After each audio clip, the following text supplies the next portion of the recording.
Hello everyone, welcome to the channel, Chief Williams Unfiltered. I'm your host, U.S. Army Chief Warrant Officer 3, Lamari Williams. On this channel we'll talk about cars, trucks, motorcycles, relationship advice. I've been married twice, so I know a lot about relationships, what to do and what not to do.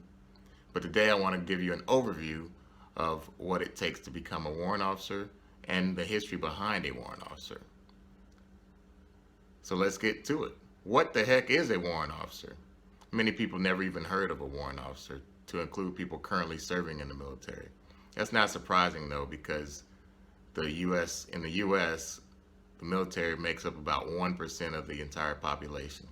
And the Navy, Coast Guard, and the Marines, of those branches, only about 5% of them are warrant officers. And then the Army, we make up about 3% of the entire U.S. Army force being warrant officers.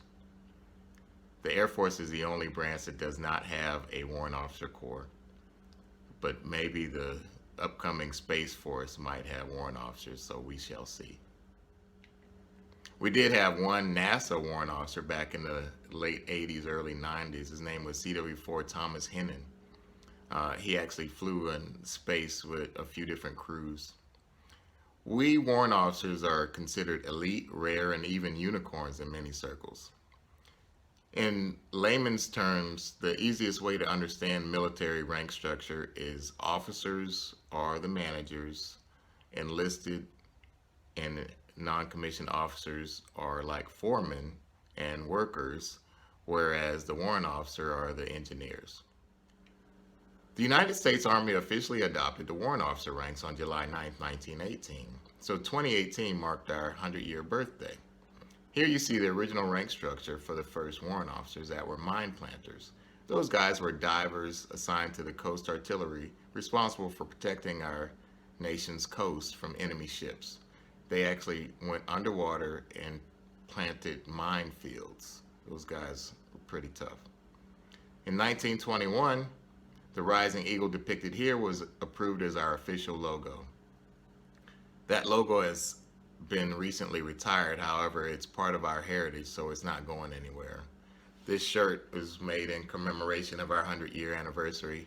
Shout out to Chief Woodyard. This picture shows 8 of the first 40 mine planter warrant officers at my old stomping grounds at Fort McPherson near Atlanta, Georgia. Today, the selection process for warrant officers is very stringent. We're predominantly type A personalities. We're the cream of the crop and generally have several years experience before transitioning from enlisted to warrant officer. As with any group, you're going to get some jerks that sneak in, but they're just misunderstood. We're a close-knit group of brothers and sisters that all support and vouch for each other.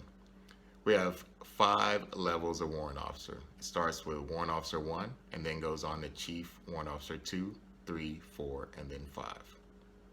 To differentiate us from commissioned officers like lieutenants and captains, we are addressed as Mr. or Miss in addition to Sir or Ma'am. The military has a formal regulation called Customs and Courtesies that outlines the respect and protocol between all the ranks.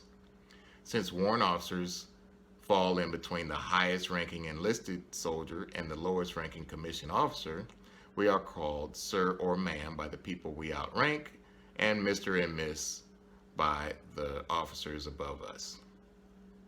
We are saluted by all the people that we outrank, and we render salutes to all the officers above us. Chief Warrant Officer 2 and above are usually addressed as Chief in the Army. By the way, never call a Navy or Marine Corps warrant officer chief. It's not going to end well for you. Just don't call him chief. I'll explain that in a whole nother video. But for the majority of Army warrant officers, we have no problem being called chief for short. So to understand the role of a warrant, you must first understand the legal term warrant. Webster's dictionary defines the word warrant as a document giving the authority to do something. In other words, it's literally a piece of paper that grants an individual the power to perform a task. When appointed a warrant of commission by the United States, we swear an oath to defend the United States Constitution. The word warrant is also used for arrest warrants and search warrants. And no, we don't do search warrants. So a lot of civilians will ask me, "Oh, you're a warrant officer. Do you issue search warrants?" No. Generally, warrant officers in the Army do not issue search warrants, but there are jobs in the military that a warrant might issue a search warrant, but that's a whole nother story.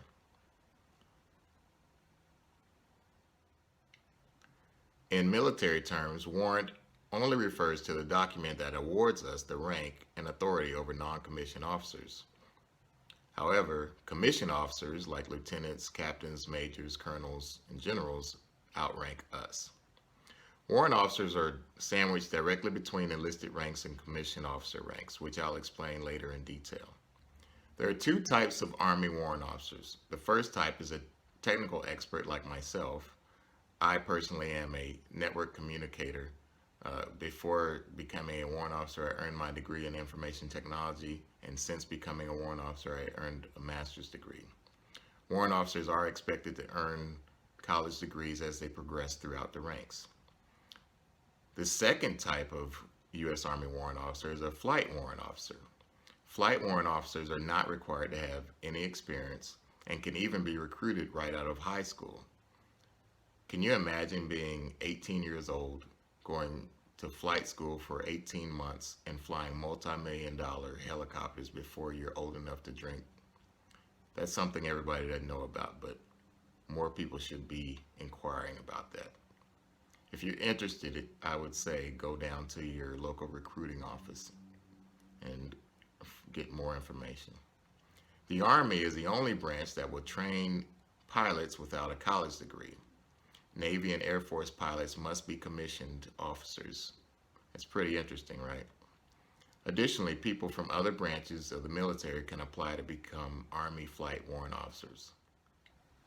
United States commissioned officers are school trained by either a military service school such as West Point, the Naval Academy, the Air Force Academy, or the alternative, which is ROTC, which stands for Reserve Officer Training Corps.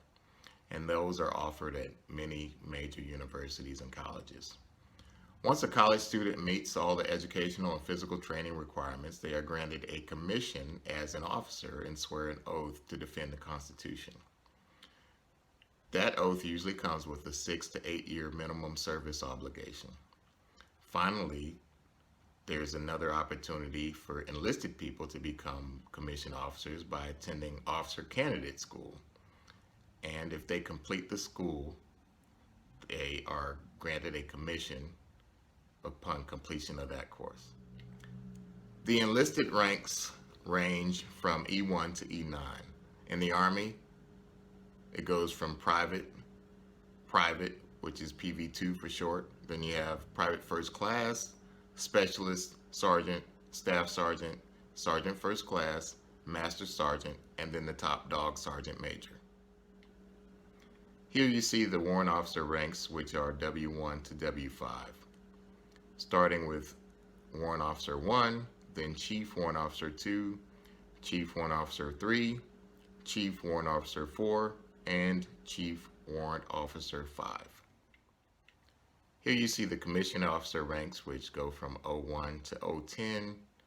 You have second lieutenant, first lieutenant, captain, major, lieutenant colonel, and so on. There is a 5-star general available only in times of war, but we've only used that rank once in our history. Let's go back in time to the origins of the term warrant as it pertains to the military. You see, as early as the 13th century, the British Royal Navy had officers that were, in most cases, nobility, or at least well off financially, and very well educated. These officers were commissioned by the Crown to be in charge of the vessels and essentially management with very little sailing experience. The crew of the ship were enlisted and swore allegiance to the Crown, but were mostly manual laborers. The more experienced enlisted sailors were the equivalent of foremen in today's workforce and given the authority to execute orders on behalf of the commissioned officers. These senior sailors were given distinct ranks and considered officers without commission, or simply non-commissioned officers. In many cases, the non-commissioned officers could run the entire ship in the absence of the captain. The ceiling for non-commissioned officers capped out as far as promotion goes because without wealth or education, they could never be officially commissioned. To rectify this, the King of England wrote into law a commission via warrant appointing the most experienced non-commissioned officers a warrant, giving them roughly 75% of the authority as traditional commissioned officers.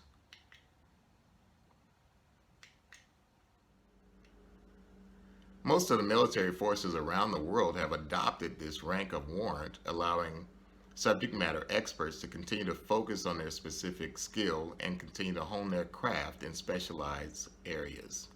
Jokes about us being grumpy, drinking coffee, or disappearing, not going in formation, it's just part of the military culture, but we love it. We're the quiet professionals, solving problems in the background with very little recognition, but always getting things done. I'm Chief Williams Unfiltered. Please like, share, and subscribe. I'm out.